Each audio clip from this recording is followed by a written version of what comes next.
আসসালামু আলাইকুম। সবাই কেমন আছেন? আশা করি সবাই ভালো আছেন। আমিও ভালো আছি, আলহামদুলিল্লাহ। আজকে আমরা এসেছি বগুড়া ক্ষুদ্র ও কুটির শিল্প মেলায়। প্রতিবারের থেকে এইবারের মেলাটা বেশি জাঁকজমক। আমরা গিয়েছিলাম সন্ধ্যার পর। তারপরেও মেলায় অনেক মানুষ। এখানে অনেক রকমের ফল দিয়ে আইসক্রিম তৈরি করে দিচ্ছে। আইসক্রিম খেতে মজা ছিল, কিন্তু তুলনামূলকভাবে দামটা একটু বেশি। দেখুন চারিদিকে কত লোকজন। এ নৌকায় কে কে উঠেছেন কমেন্টে জানাবেন। এখানে তো দেখছি আর্টিফিশিয়াল ফুলগুলো। সব ফুলগুলো অনেক সুন্দর। এক একটা ফুলের প্রাইস এক এক রকম ছিল। এখানে আবার দেখছি অনেকগুলো ব্যাগের দোকান। তারপরে আছে খেলনার দোকান। এখানে আবার বহু রকমের ওয়ালমেট, যেগুলো দেখতে অনেক সুন্দর।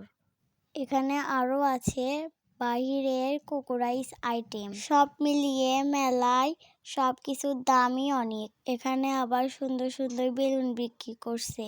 এখানে অনেক কিউট কিউট ডল ছিল, যেগুলো একসঙ্গে দেখতে অনেক কিউট লাগতেছিল।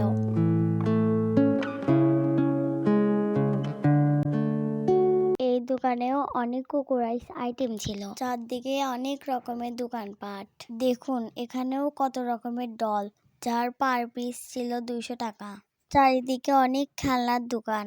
এখানে আবার দেখছি এই আঙ্কেলটা কি যেন একটা খাচ্ছে। এই যে আসলে আমাদের মেইন পার্ট।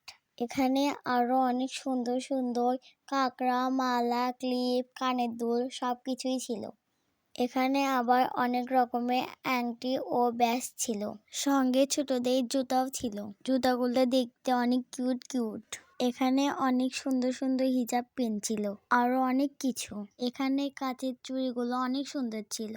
আপুরা যার প্রিয় মানুষ আছে তাদের মেলায় নিয়ে এসে বলবেন আমাকে কাচের চুড়ি নিয়ে দাও।